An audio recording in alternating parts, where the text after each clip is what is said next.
রাজবাড়ী সরকারি আদর্শ মহিলা কলেজের পক্ষ থেকে। সুপ্রিয় শিক্ষার্থীরা, তোমরা যে যেখানে আছো আশা করি অনেক অনেক ভালো আছো, সুস্থ আছো, স্বাভাবিক আছো।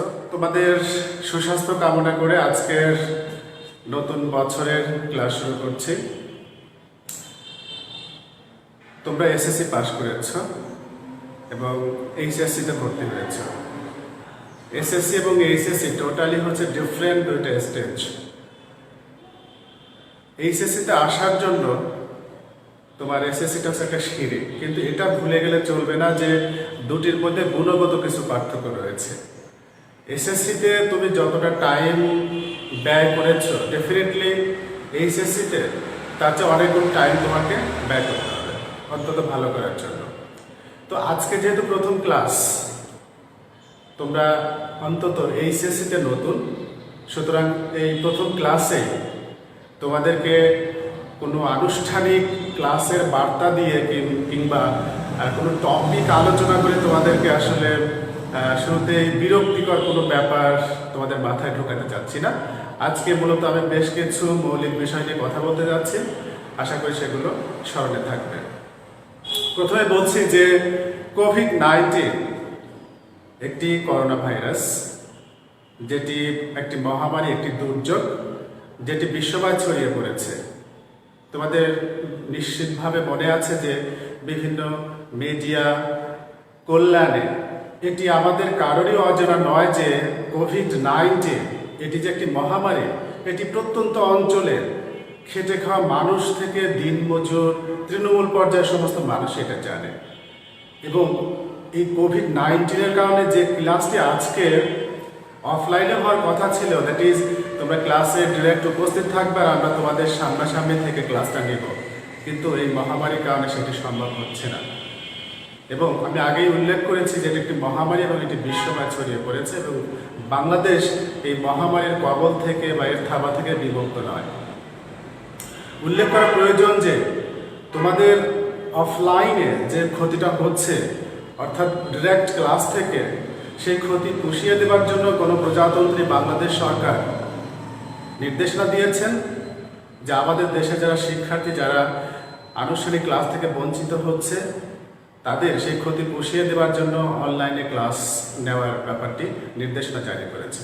তারই ধারাবাহিকতায় রাজবাড়ী সরকারি আদর্শ মহিলা কলেজে তোমরা যারা তোমাদের ফিটনেস রিজার্ভ করে তোমরা যারা ভর্তি হয়েছ, তাদের এই সুবিধা প্রাপ্তির লক্ষ্যে অধ্যক্ষ এবং উপাধ্যক্ষ মহোদয় আমাদেরকে অনুপ্রেরণা দিয়েছেন অনলাইন ক্লাসিং কার্যক্রমটা পরিচালনা করার জন্য। সেটির অংশ হিসেবে আমি তোমাদেরকে পদার্থবিজ্ঞান প্রথম পত্রে আজকে সামান্য কিছু আলোচনায় তোমাদেরকে স্বাগত জানাচ্ছি, শুভেচ্ছা জানাচ্ছি। তোমরা নবীন, তোমাদেরকে এই ক্যাম্পাসে অন্তত ভার্চুয়াল প্ল্যাটফর্মে আনুষ্ঠানিকভাবে তোমাদেরকে শুভেচ্ছা এবং স্বাগত জানাচ্ছি। আশা করছি তোমরা যে যেখানে আছো অনেক অনেক ভালো আছো, তোমাদের পরিবারের সবাইকে নিয়ে আনন্দেই কাটছে। খুব বেশি প্রয়োজন না হলে বাসাতেই থাকো। আর যেহেতু তুমি অনলাইন প্ল্যাটফর্মে, ভার্চুয়াল প্ল্যাটফর্মে যুক্ত রয়েছো, সুতরাং তথ্য প্রাপ্তির ক্ষেত্রে তোমার কোনো অসুবিধা হবে না। এবং এই তথ্য প্রাপ্তির ক্ষেত্রে যদি কোনো ল্যাকিংস থাকে, তাহলে রাজবাড়ী সরকারি আদর্শ মহিলা কলেজের RGAMC অনলাইন ক্লাস 2020 যে ফেসবুক পেজ রয়েছে, সেই পেজ থেকে তুমি ডিটেলস জানতে পারবে।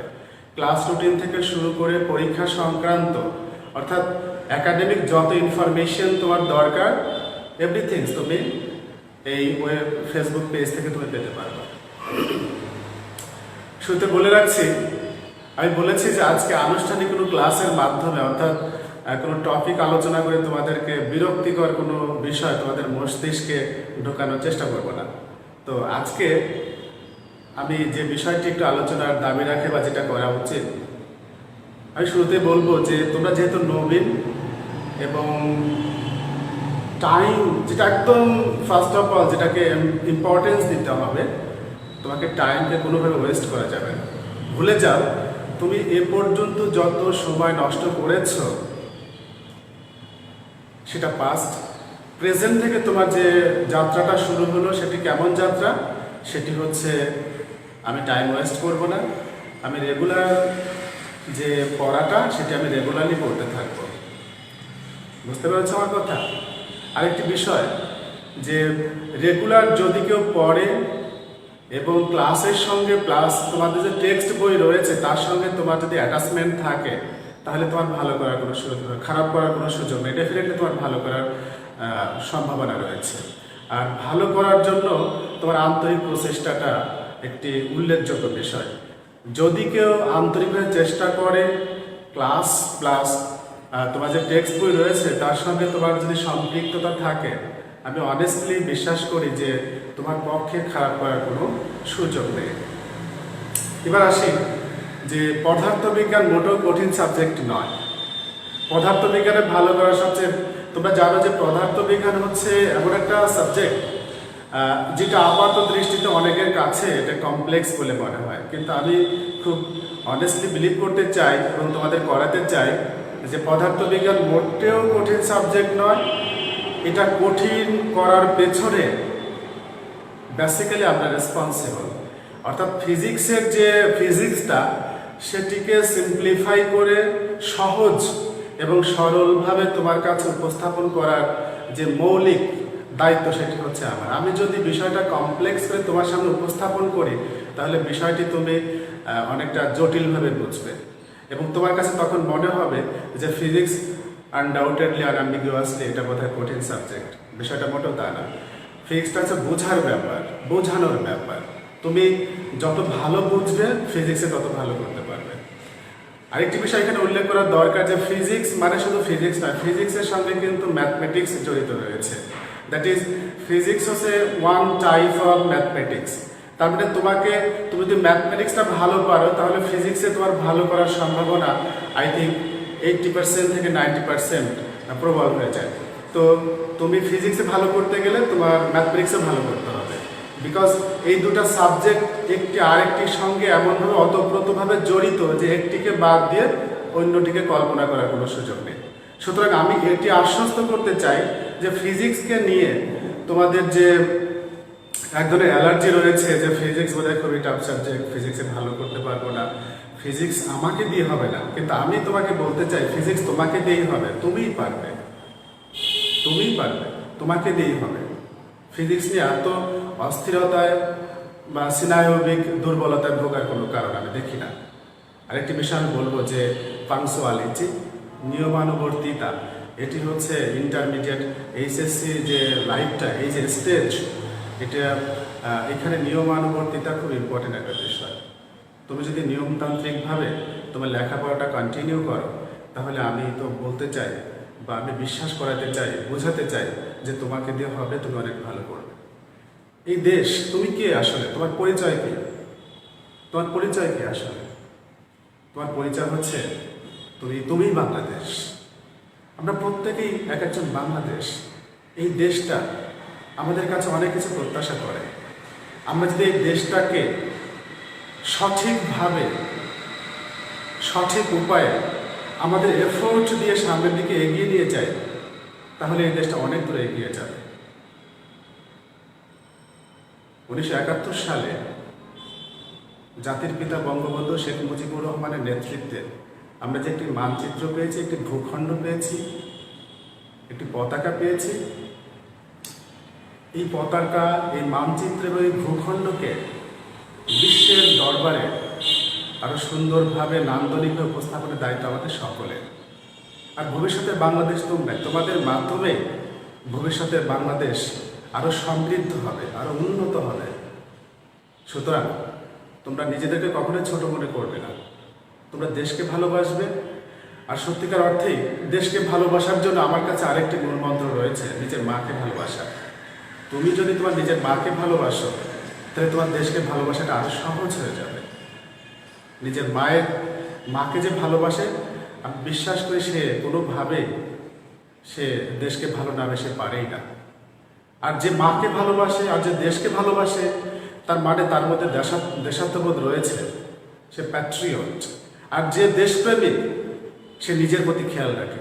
নিজের প্রতি খেয়াল রাখার অর্থ হচ্ছে এই স্পিরিট লাইফে তোমার উপর অর্পিত দায়িত্বটা কি আসলে? নিজেকে সঠিকভাবে ভবিষ্যতের জন্য প্রস্তুত করা। সেটা কি?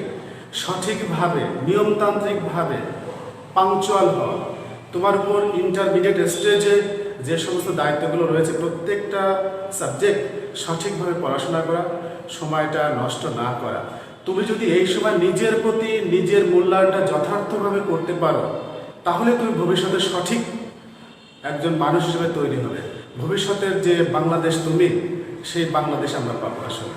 সুতরাং ভবিষ্যতের বাংলাদেশ কেমন চাই, কেমন হওয়া উচিত, যদি ভালো হতে হয় বা ভালো বাংলাদেশ চাই, তোমাকে ভালো হতে হবে, তোমার মাকে ভালোবাসতে হবে। আর সেটি করার যে ব্যাকগ্রাউন্ডে যে গল্পটা, সেটি হচ্ছে এখন তোমার উপর যে দায়িত্বটা দেওয়া হয়েছে সেটি সঠিকভাবে পালন করা।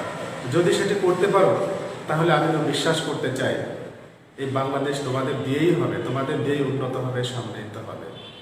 ভেঙে পড়া চলবে না, নিজেদের উপর আস্থা হারানো চলবে না। মনে রাখতে হবে যে বিশ্বাস হারানোটা পাপ, নিজের উপর বিশ্বাস হারানো কোনোভাবে যাবে না। আমাকে বিশ্বাস করতে হবে যে আমি পারি। আমি কেন পারবো না? আমাকে পারতেই হবে। যদি আমি পারি, তাহলে আমি বাংলাদেশ।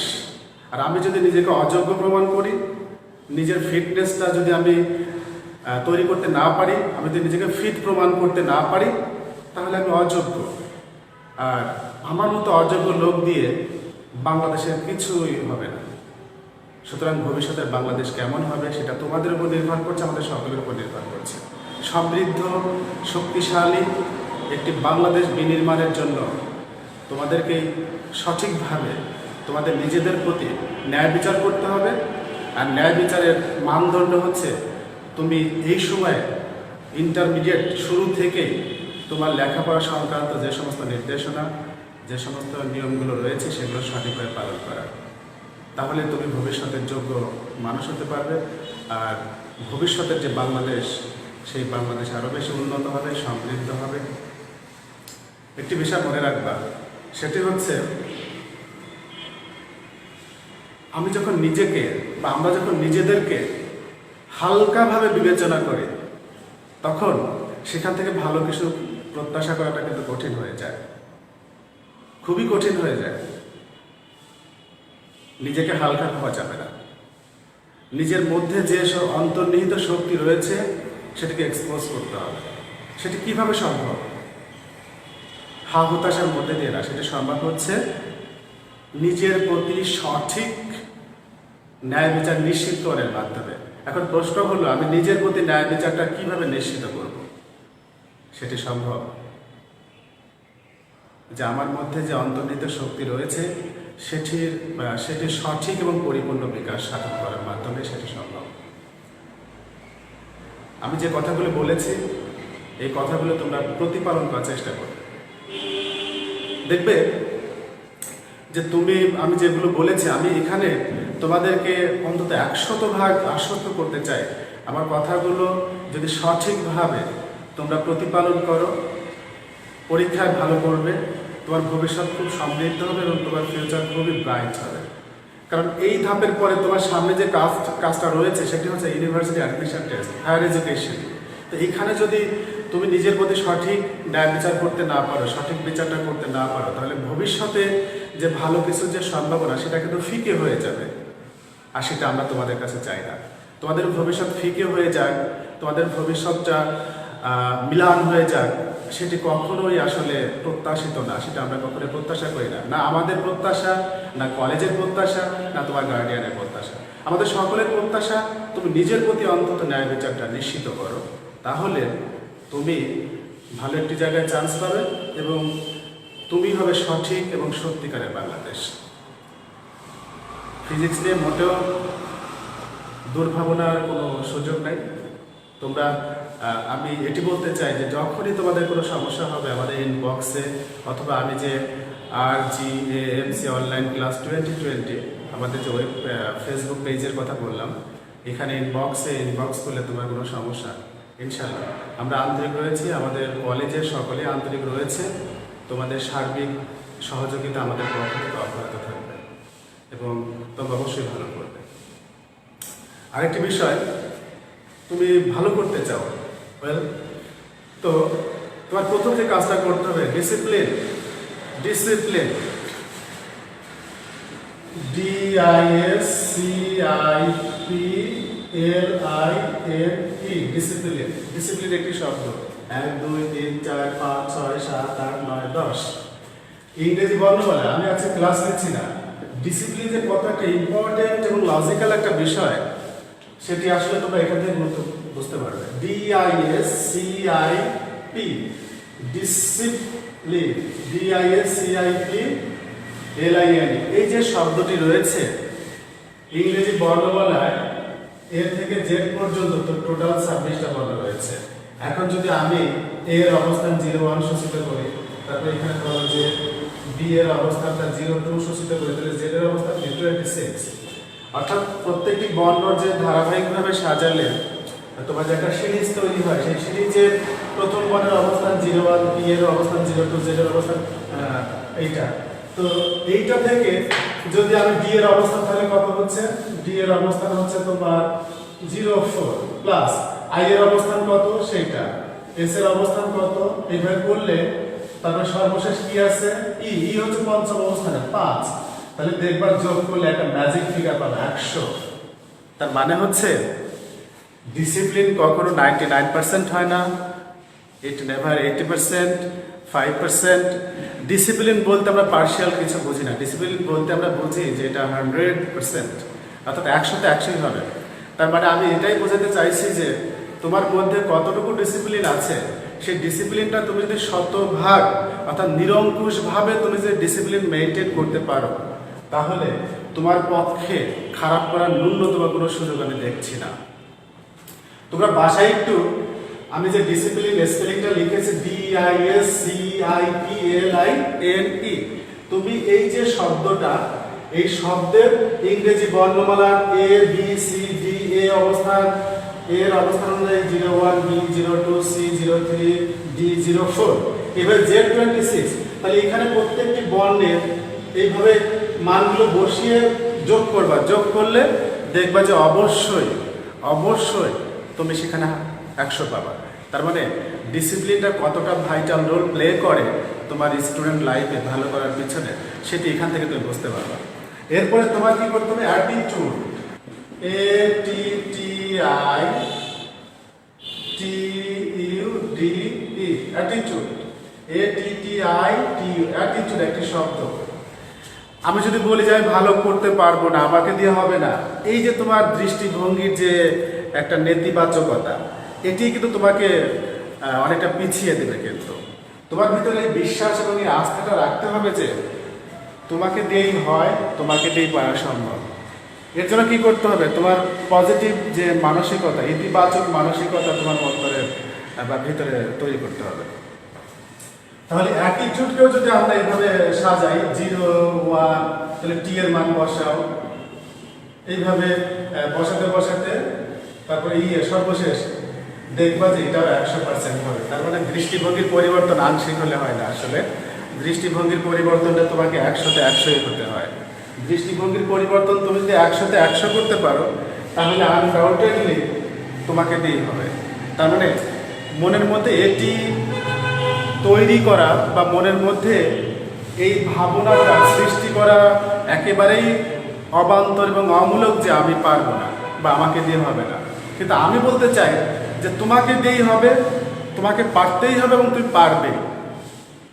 কখন পারবে? তুমি যদি তোমার যে দৃষ্টিভঙ্গি, তোমার যে চিন্তা ভাবনা, তোমার মধ্যে যে সুকুমার বৃত্তিগুলো রয়েছে, তোমার মধ্যে যে চিন্তা ভাবনাগুলো রয়েছে, সেই সুকুমার বৃত্তিগুলোকে যদি তুমি প্রকাশ করতে পারো সঠিক উপায়, অর্থাৎ ডিসিপ্লিনড ওয়েতে। এই জন্য আমি প্রথমে কিন্তু লিখেছিলাম ডিসিপ্লিনড। তুমি যদি তোমার মনের মধ্যে যে সুপ্ত যে প্রতিভা, হিডেন ট্রেজার, সেইটাকে যদি ডিসিপ্লিনড ওয়েতে তুমি যদি এক্সপোজ করতে পারো এবং অ্যাটিটিউডের যদি পরিবর্তন ঘটিয়ে ফেলো, তাহলে এবং সেটা 100 ভাগ। এই জন্য অ্যাটিটিউড কিন্তু আংশিক হয় না, 100তে 100ই হতে হয়, তাহলে তুমি ভালো করতে পারবে। আরেকটি শব্দ কালচার, CULTURE, কালচার। এটাও যদি সি কত, সি হচ্ছে তোমার 01 প্লাস ইউ, এইভাবে সাজাও, তাহলে দেখবে এটাও 100 হবে। CULTURE, তার মানে কালচার কি? সংস্কৃতি। সংস্কৃতি কি? টু কালটিভেট, চাষ করা। কাকে চাষ করবো আমি? আসলে জমিতে চাষ করবো? নো, আমি চাষ করতে যাচ্ছি বেসিক্যালি আমি চাষ করতে চাই আমার মনের মধ্যে যে দেশাত্মবোধ, সেই দেশাত্মবোধগুলোকে আমি চাষ করতে চাই। আমি চাষ করতে চাই দেশের মানুষের প্রতি যে আমাদের যে কমিটমেন্ট, সেই কমিটমেন্টকে চাষ করতে চাই, দেশের ঐতিহ্যকে চাষ করতে চাই, এটিকে বিশ্বের দরবারে মহিমান্বিত একটা পর্যায়ে আমরা এটাকে নিয়ে যেতে চাই। যদি সেটি করা সম্ভব হয় তাহলে আমরা বলবো যে আমরা আসলে আমাদের যে কালচার হচ্ছে মনের অভ্যন্তরীণ ব্যাপার, সেটাকে এক্সপোজ করতে হবে, নিজের মধ্যে দেশাত্মবোধকে জাগ্রত করতে হবে এবং দেশাত্মবোধ, নিজের দেশের ঐতিহ্য, সংস্কৃতি, এই সব কিছুকে নিজের আপন মনে করে এটাকে সামনের দিকে এগিয়ে নেওয়ার যে আন্তরিক প্রয়াস, টোটাল যে কালেকশন, টোটাল যে সম্মিলিত যে রেজাল্ট, সেটা বেসিক্যালি একটা কালচার হবে আসলে। তো তুমি যদি তোমার সুপ্ত প্রতিভাকে ডিসিপ্লিন ওয়েতে অ্যাটিটিউডের পরিবর্তন ঘটিয়ে যদি কাল্টিভেট করতে পারো তাহলে তোমাকে দিয়ে অবশ্যই সেটি সম্ভব হবে। তো আমি আজকে ফিজিক্সের কথা কিন্তু খুবই কম বলেছি, শেষে ফিজিক্সের তোমার কোন কোন বই ফলো করতে হবে সেটি বলে আমি আজকে ক্লাসটা ইতি টানতে চাচ্ছি। তো তোমরা ফিজিক্স ফার্স্ট পেপার এবং সেকেন্ড পেপার স্পেসিফিক্যালি ইসহাক এবং শাহজাহান তপন, অর্থাৎ এই দুটো স্পেসিফিক্যালি বেশি করে এটা দরকার। ইসহাক এবং শাহজাহান তপন, আরও অনেক বই তোমরা পড়তে পারো। তো ইসহাক এবং Shahjahan Tapan physics first paper এবং সেকেন্ড পেপার দুই পেপারের জন্য এই দুইটা বই তোমাদের জন্য খুব এসেনশিয়াল। এবং ফিজিক্স প্রথম পত্রে তোমার হাফ ইয়ারলি পরীক্ষায় থাকবে হচ্ছে 4টা অধ্যায়, প্রথম থেকে 4টা অধ্যায়, আর সেকেন্ড পেপারে থাকবে হচ্ছে প্রথম 3 অধ্যায়। তাহলে বললাম যে তোমরা ফার্স্ট পেপার এবং সেকেন্ড পেপারে ইসহাক এবং শাহজাহান তপন এই দুই রাইটারের বই কিনবে এবং হাফ ইয়ারলি পরীক্ষায় ফার্স্ট পেপারে তোমার হচ্ছে প্রথম 4টা অধ্যায় এবং সেকেন্ড পেপারে প্রথম 3টি অধ্যায় থাকবে। এটাই হচ্ছে সিলেবাস। আজকে ফিজিক্স নিয়ে আলোচনা এ পর্যন্তই। আজকের ক্লাসে আর আমরা কথা বলছি না। তো তোমাদের প্রতি শুভকামনা থাকলো, এতক্ষণ আমাদের সঙ্গে থাকার জন্য অনেক অনেক ধন্যবাদ। আশা করছি তোমরা তোমাদের বাবা মা সবাইকে আমার সালাম এবং আদাব পৌঁছে দেবে এবং তোমাদের পরিবারের সবার প্রতি শুভকামনা থাকলো। তোমাদের আজকের মধ্য দিয়ে যে নতুন একটা সময়, নতুন একটা প্রেক্ষিতের শুভ সূচনা হলো, এই শুভ সূচনা এবং চূড়ান্ত পর্যায়ে যেন শুভ হয়ে এর পরিণতি লাভ করতে পারে, চূড়ান্ত রূপ পরিগ্রহ করতে পারে, সেই শুভকামনা রেখে শেষ করছি। তোমরা বি অ্যালার্ট, বি সেফ। যতক্ষণ না পর্যন্ত তোমাদের সাথে দেখা হচ্ছে, নেক্সট এপিসোডে আবার কথা হবে, ততক্ষণ পর্যন্ত be alert, be safe. COVID-19 থেকে তোমরা বেঁচে থাকো, সুস্থ থাকো এবং সেফ থাকো। তোমাদের সাথে আবার দেখা হবে, ততক্ষণ পর্যন্ত যে যেখানে থাকো সুস্থ থাকো, সবাই ভালো থাকো। সৃষ্টিকর্তা তোমাদের সকলকে মঙ্গল করুন। ধন্যবাদ। আসসালামু আলাইকুম।